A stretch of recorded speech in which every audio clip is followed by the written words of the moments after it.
Hello friends, we are back again with this little beautiful book, Sideways Stories from Wayside School. Look how bent up it is.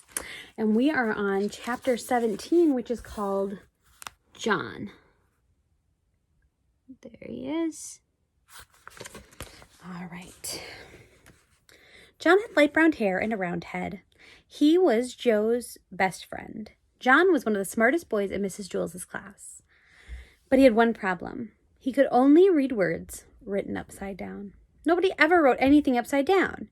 But it was only a little problem. John was still in the high reading group. He just turned his book upside down. It was easier for John to turn his books upside down than to learn to read correctly. The easiest way isn't always the best way. Mrs. Jules said, "John, you can't go on reading like this. You can't spend the rest of your life turning your books upside down." "Why not?" asked John. "Because I said so," said Mrs. Jules. "Besides, what would happen if I write something on the blackboard? You can't turn the blackboard upside down." "No, I guess you're right," said John. "I know I'm right," said Mrs. Jules. "You are going to have to learn to stand on your head." John couldn't stand on his head. He'd given up trying. And you would have too if you had fallen over as many times as he had. Joe was John's best friend. He could stand on John's head. Sorry, I think that's funny. He could stand on John's head. Every time John fell over, Joe stood on his head. After all, what are best friends for? "My head is too round, Mrs. Jules. I can't stand on it," said John. "Of course you can, John," said Miss Jules. "If Joe can stand on your head, then so can you." "It's easy, John," said Joe. "I can't," John repeated. "I always fall over." "Nonsense," said Mrs. Jules. "All you have to do is find your center of balance. Now up you go." John put his round head on the floor and swung his legs up, but he fell right over. Then Joe stood on John's head. "See, John, it's easy. There's nothing to it," Joe said. "We'll help you, John," said Mrs. Jules. "Joe, get off of John's head and get me the pillow from under my desk. Nancy, Kelvin, come here and give us a hand." Mrs. Jules took the pillow from Joe and set it on the floor. "All right, John, we'll surround you," she said. "We won't let you fall." John put his head on the pillow and swung his legs up. He started to fall one way. Nancy pushed him back up. He started to fall another way, but Kelvin straightened him out.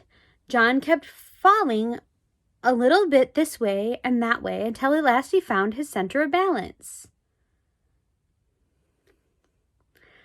"Hey, look at me, said John. "I am up. I'm really up. I'm standing on my head. I found my center of balance. It's beautiful. I can read the blackboard. Hey, Kelvin, bring me a book.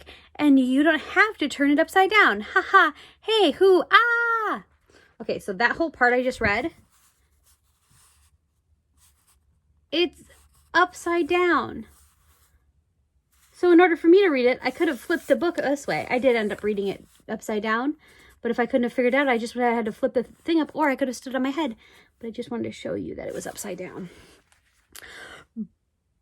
Bam! When Kelvin went to get the book, John fell flat on his face.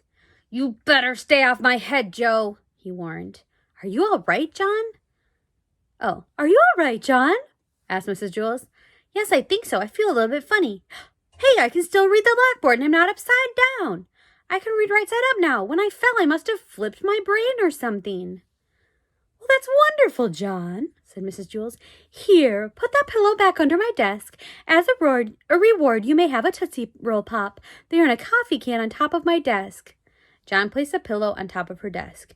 Then he looked down under the desk, and he couldn't find the Tootsie Roll Pops anywhere. Do you get it? He flipped it around in his flipped around brain.